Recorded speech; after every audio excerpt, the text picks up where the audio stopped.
137 আল্লাহ বলছেন ফাইনা আমানু বিমিসলিমা আমানতুম বিহি ফাকাদ ইহতাদাও, যদি তোমরা সাহাবীদের মত ঈমান আনো তবে তোমরা হেদায়েত পাবে। কেমনই কথা মনে বুঝতে পারছেন না আমার, নাকি কঠিন মনে হচ্ছে? আমার ভাই কিন্তু এই আমি গজল বলি না, আমি সুরও দিই না, এই কাটা কাটা যেগুলো কথা এগুলো আমার আলোচনা, এইগুলো লেকচার, এইগুলো বক্তব্য, এইগুলো ওয়াজ। অনেকে ভাববে যে বক্তা আসলো কি ব্যাপার, বক্তব্য শুরু কেন করে না? বক্তব্য কখন শুরু করবে? বসে আছে মানে বক্তব্য মানে বুঝেছে যে আমি মাগো মানে এক টানে একদম রায়গঞ্জ পাল করে দেবো, এটা হচ্ছে বক্তব্য। আমি বলছি না যারা সুর দিয়ে আলোচনা করে এটা হারাম গুনাহ কাবিরা, এটা বলছি না। তবে সুর দিয়ে, ছন্দ মিলিয়ে, কবিতা দিয়ে দোয়া করা সে বুখারী মুসলিমের হাদিস দ্বারা এটা হারাম প্রমাণিত আছে। সুর দিয়ে বক্তব্য দেওয়া যাবে না এমন কথা বলছি না, অনেক ওলামারা বলেছে কেউ দেওয়া উচিত নয়, আমি সে বিতর্কতে যেতে চাচ্ছি না। মানুষ মনে করে সুর টানবো তবে হবে বক্তব্য, এগুলো কথা হচ্ছে এখন হুজুর। আমার এইগুলো প্রথম থেকে শেষ পর্যন্ত এই কাটা কাটা কথাগুলো চলবে। আপনাকে বোঝানোর চেষ্টা করলাম যে শোনার পরে দ্রুত মেনে নেওয়ার নামই হচ্ছে ইসলাম, আর আল্লাহ তাদেরকেই হেদায়েত দিয়ে থাকবে। সাহাবীরা আয়াত অবতীর্ণ হওয়ার শেষ সঙ্গে সঙ্গে মদকে তারা হারাম করে দিয়েছে চিরদিনের জন্য। আজকেও সেই একই হাদিস আজকে আপনাদের সামনে পাঠ করলাম, ওই কোরআনের আয়াত যেটা 1400 বছর আগে মদিনার আল্লাহ নবীর উপরে অবতীর্ণ হয়েছিল, সেই আয়াত আজকে আপনাদের উপরে আমি পাঠ করে শোনালাম। আজকে শোনার পরে যদি মদকে, নেশাজাত দ্রব্যকে যদি আপনি হারাম মনে করেন, পরিত্যাগ করে দেন, ইনশাল্লাহ ইনশাল্লাহ জেনে রাখেন আপনার জন্য সে সংবাদ জান্নাত, জান্নাতে ঘর আপনার জন্য অপেক্ষা করছে। ইনশাল্লাহ মানবো তো? ইনশাল্লাহ। আচ্ছা, কারা কারা বিড়ি খান? হ্যাঁ, সিগারেট, জর্দা, আলাপাতা, খৈনি, গুটকা, আর কি আছে আমার জানা নাই। আর কিছু আছে নাকি নতুন? হ্যাঁ, রজনী, ওটা আবার কি রে ভাই? গাঁজা। এটা তো ভগবান মহাদেবের প্রসাদ গাঁজা, তাই না? তো এটা যদি ভগবানের প্রসাদ হয়, হিন্দুরা খায় ঠিকই আছে, বম বলে বলে টান মারবে। আপনি কি হিন্দু নাকি? আল্লাহ বলছেন কুল্লু মুস্কির খামরুন, প্রত্যেক যে জিনিসের মধ্যে নেশা হয়, মানুষের মধ্যে ইফেক্ট করে, নেশা হয়, কুল্লু খামরুন হারামুন, তার প্রত্যেকটা জিনিসই হারাম। এক কথায় যতগুলো নেশাজাত দ্রব্য আছে, বিড়ি হোক, সিগারেট, জর্দা, আলাপাতা, খৈনি, গুটকা, যে নামাই হোক, যার মধ্যে আপনার মধ্যে নেশা তৈরি করছে তার সবগুলো হারাম। এখন বলেন বিড়ি সিগারেটে নেশা হয় কি হয় না? হাদিস সুনান তিরমিজি, ইবনে মাজাহ 3388 নম্বর হাদিস, হাদিসের মান হাসান সহিহ। এখন আপনি বলেন বিড়ি সিগারেট জর্দা নেশা হয় কি হয় না? বলেন হয়। কিন্তু হুজুর যে বলেছে এটা হারাম নয়, আপনার ওই যে উচ্চ টুপি পড়া হুজুর 350 জর্দা দিয়ে পাঞ্চি বচ্ছে, ও যে বলেছে যে বিড়ি সিগারেট জর্দা এগুলো আসলে হারাম না। কেন বলে জানেন হুজুরে? কেন হুজুর নিজেই জর্দা খায়, আছে না নাই? সমাজে আছে না হুজুর নিজে জর্দা খাচ্ছে? তো যে হুজুর নিজেই জর্দাকে মাতাল, ও হুজুর আপনাকে কিভাবে বিড়ি খাওয়া হারাম এ ফতোয়া দিবে? কারণ ও নিজেই তো জর্দা, মানে বিড়ির যে পাতা, জর্দার পাতা দুটোই তামাক। তো একজন তো টেনে টেনে ফু দিয়ে উড়িয়ে দিচ্ছে, আর হুজুর চেপে মানে চিপে চিপে রস হজম করছে। তো হুজুর কখনো কোন সময় সে বলবে যে জর্দা খাওয়া হারাম? কখনো বলবে না। হুজুর কি বলেছে আপনাকে? আরে বিড়ি সিগারেট জর্দা গুলো খাওয়া হারাম নয়, এগুলো কি মুকরু। মাকরু শব্দটা ঠিক করে বলে না, কি বলে? মুকরু। আসলে এটা মাকরু। আমরা বাঙালি মানুষ একটু আরবিতে কিছু শুনলে ভাবে যে কোরআন বলছে মনে হয়, একটু যদি আরবিতে কিছু লেখা পাই ভাববো মনে কোরআন। মানে আপনারা যদি 1 পৃষ্ঠা গালিগালাজ খিস্তিতে মা মাসি তুলে যদি গালিগালাজ লিখে যে রাস্তায় ফেলে দিই, সঙ্গে সঙ্গে আপনি রাস্তাতে যাচ্ছেন আর আরবিতে কি লেখা পেয়েছেন ও পেলে সঙ্গে সঙ্গে তুলে একদম ভাঁজ করে চোখ মুখ চুমু দিয়ে বুক পকেটে রেখে দেবেন, পিছনকার পকেটে রাখা যাবে না। কেন? ওটা পাছা। মানে আপনি আরবি মানে ভাবছেন এটা কি আরবি মানে কোরআন ভেবে বসেছেন। মানে আপনাকে আরবিতে যদি 1 পৃষ্ঠা গালিগালাজ দিকে দিয়ে দিই, ভাই এটা রাখ, ওটা দেখার পরে সঙ্গে সঙ্গে হাত ছুঁয়ে এই আমার অজু নেই, অজু নেই, কিন্তু ওটা গালি লেখা আছে। ভাই এমন আছে না? কথা বলেন। বাঙালি তো, আমি বলছি না যে আরবির প্রতি ভালোবাসা থাকবে না, অবশ্যই থাকবে, কিন্তু আরবি মানেই ওটা কোরআন নাই। আরবিতে অন্য অন্য সৌদি আরবে 2.5 কোটি নন মুসলিম আছে, 2.5 কোটি, তারাও আরবিতে কথা বলে। 2.5 কোটি অমুসলিম সৌদিতে, দুবাই, কাতারে, সব জায়গাতে আছে। তারাও আরবিতে তাদের ভাগবত গীতা আছে, আরবিতে বাইবেল আছে, আরবিতে ত্রিপিটক আছে। এখন আরবি মানে আপনি কোরআন ভাবেন না, হুজুর বলেছে মুকরু, আর আপনি ভাবছেন মনেই ভালো কিছুই হবে, কারণ হুজুর বলেছে। হুজুর যদি গায়কে মানে বলদকে এখন গায় বলে, তো ওটা এখন বলদ। আপনি দেখতে পাচ্ছেন যে গায়ে একটা গরু, নিজ দিয়ে বাঁটও চারটে আছে, কিন্তু হুজুরের আমি এতই ভক্ত, হুজুর এখন গাই গরুকে বলদ বলেছে, তো আমি এখন বলদ বিশ্বাস করব। ভাই এমন ব্যক্তি ভক্ত আছে না নাই? আছে না নাই? আছে, সব সমাজে আছে। তো এই হাদিস, এই কোরআনের আয়াত থেকে আপনাকে এটা বোঝানোর চেষ্টা করলাম। হুজুর বলছে বিড়ি সিগারেট খাওয়া মাকরু। মাকরুর বাংলা মানে জানেন?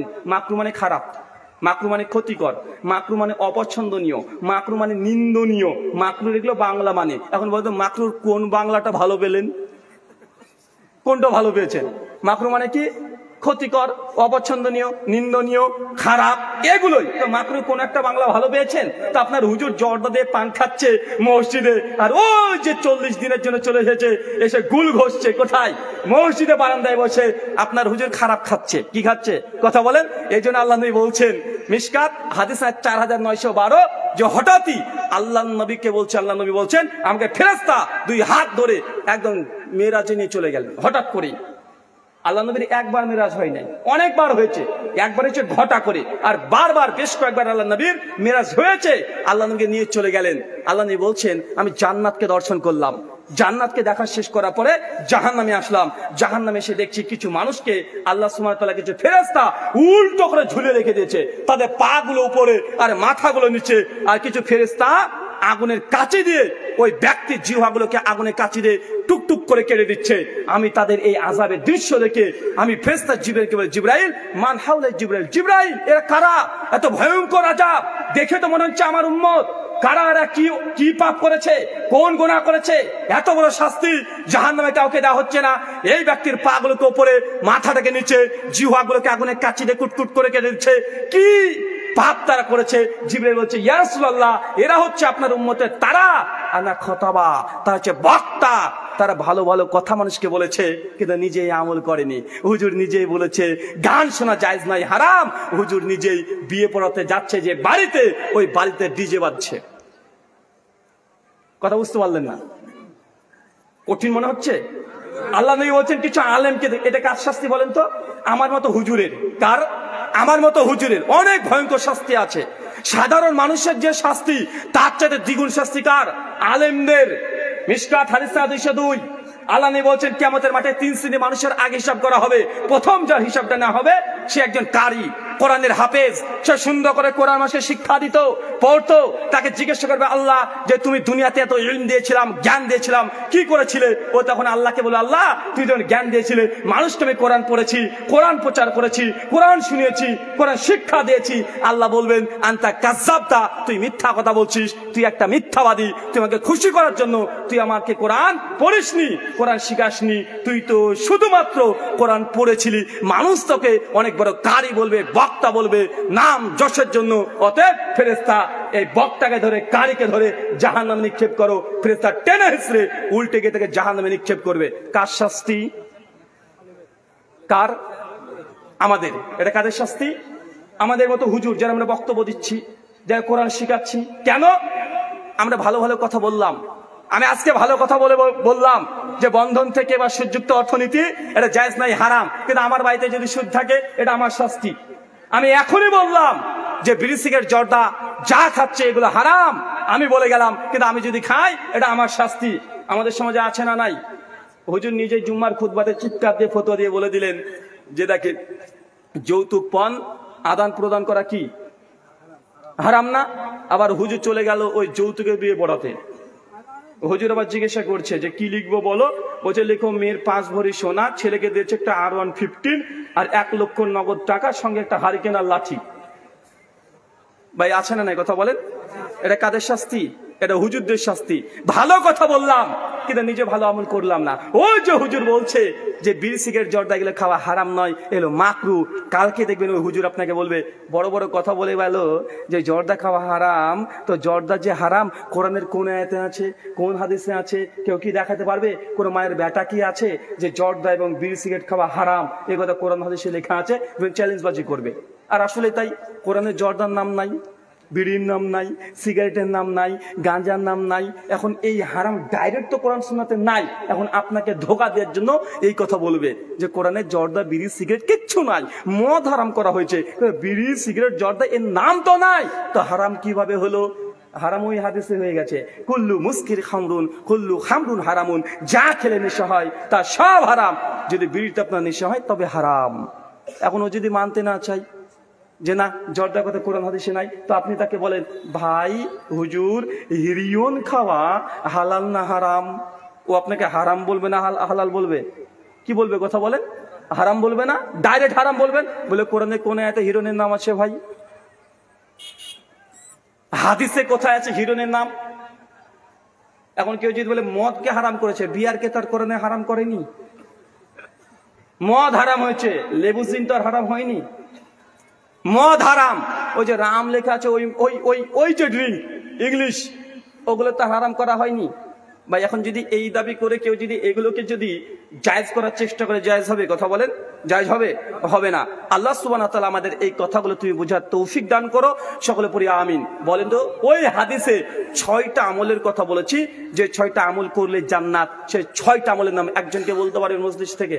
বলেন বলেন। দাঁড়ান দাঁড়ান, পারবেন তুমি ইনশাআল্লাহ পারবেন, যুবকরাই পারবে। বলেন। 1 সালাত মানে নামাজ, 2 সিয়াম রোজা, 3 মাশাআল্লাহ হজ, 4 যাকাত মাশাআল্লাহ, 5